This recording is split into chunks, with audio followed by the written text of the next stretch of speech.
All right, let's talk about Rachel Dolezal. All right, this woman, this white woman who has white parents and white siblings, white ancestors. She's just white, straight across the board, no real question about it. She has now decided that she is a black woman. Now isn't quite accurate. It's been a few years now. I think it's about 8 years or so that she's been living or passing as black. I'm not going to go into all of the details of her situation. If you're at all curious about her history and how she went about this, I have the link to the article that I wrote about this down below. So you can click on that, find out more, Google it, whatever. Anyways, I'm assuming most of you know the situation when I talk about this. It doesn't make sense. You cannot be black just because you decided to curl your hair or to get a perm and maybe like make your skin a little darker. That is insulting to the black experience. The black experience is not a little bit darker skin, a little bit frizzier hair, and that's it. Like that's not, and it's insulting that she would even think it is. All right. In my article, I discussed several different reasons why this is so, but it's really, I think the simplest way to put it is you can't be black because you decided you're black. Race is more than that. Race is a social construct. I'm not saying it's absolute. That's all very complicated, but it is an extremely important thing in this nation, and it is not something that you can just put on like a cloak and be like, okay, I'm black today, I'm white tomorrow. Transracialism is not a thing, does not exist. I want to reference a few things I said in my article. I think are just better the way I put it. Okay, so these are the facts. She didn't grow up black, all right? She has benefited from white privilege, whether or not she wanted to. Like, I'm sorry, I realize that there are good white people out there. And I realize my mom's one of them. And I realize that they didn't ask for white privilege. I'm not saying she asked for it, but it is a fact that she has benefited from it. That makes her not black. She does not have blood relations who suffered at the hands of Jim Crow and even slavery. She cannot know that anger. That's another aspect of being black, is knowing that either you or people related to you have suffered. It's very possible, I don't know for sure, but it's very possible that she has ancestors or relations who have taken part in oppression. Therefore, she is not black. She will never understand what it is to know that you can never meet the beauty ideals set by Eurocentric society.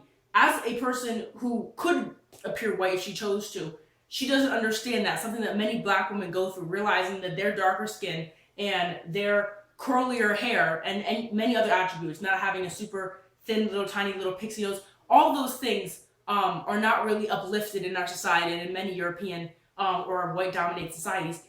If she wanted to, she could just undo whatever she's done to make herself look a little stereotypically black and go back to that whenever she wants to. She would never understand that frustration. Therefore, she is not black. Until she adopted the curly hair and darker skin, she did not know what it was to be watched in stores. She did not know what it was to be treated with suspicion. And I don't know if she has yet or not. I really don't know. But she was never forced to face the stereotypes and the assumptions that are uniformly borne by the black community as a whole, really. So it frustrates me, you guys. It really does. This woman has done so much for the black community. Really, she's done more than a lot of black people have, which is embarrassing, but it's true. She's part of the NAACP. She went to a black college. She really was an asset to the black community. So I don't understand why she felt like this was a necessary step. She can help without doing this. I don't know if you guys watched Melissa Harris Perry on MSNBC, but she had a little segment recently where she talked about, I'm sure most of you are familiar with the whole situation with the Confederate flag, and how a activist actually scaled the flagpole in South Carolina and brought the Confederate flag down. There was a black woman. But Melissa Harris Perry talked about how there was a white man at the base of that pole who helped this black woman. He helped her. He made sure she was safe. He made sure she didn't fall. As she came back down, he grabbed the flag and helped her. And she kind of used that as a stepping stone to talk about how white people can help the black community. And there are ways to do it. That man didn't need to go and put on blackface and get a perm or fake hair or a wig to help that black woman. He just was himself. He is a white man, and he chose to be a good white man. That's all there is to it. This was completely unnecessary, and in some ways, her doing this has taken away from some of her previous work, you know? And I don't understand. Honestly, I feel like it's possible she may suffer some mental illness, but I don't know what else it could be. Some kind of racial dysphoria. I don't know.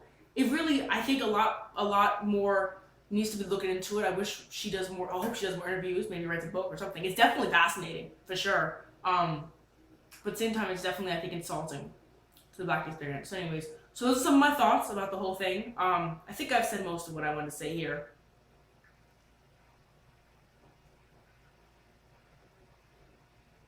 I will say this. Race is about a shared history, physical features, a community, and the way the world perceives one. All right. She does not have the shared history of Black people. She does not have a Black family, Black ancestors. All right. She does not naturally have African American features. She is not a card-carrying member of the Black community. She may have Black friends. I'm sure actually she does Black friends, but she is not. She will never be 100% a part of the Black community. Because she is not Black, and that's just, I'm sorry, but that's a fact. And she, until she did this craziness with her physical features, was not perceived as Black. And even now, I don't think it's completely convincing. I mean, that's up to your opinion, or I guess whatever. But anyways, so that's what I want to close off with. Rachel Dolezal is white, end of story.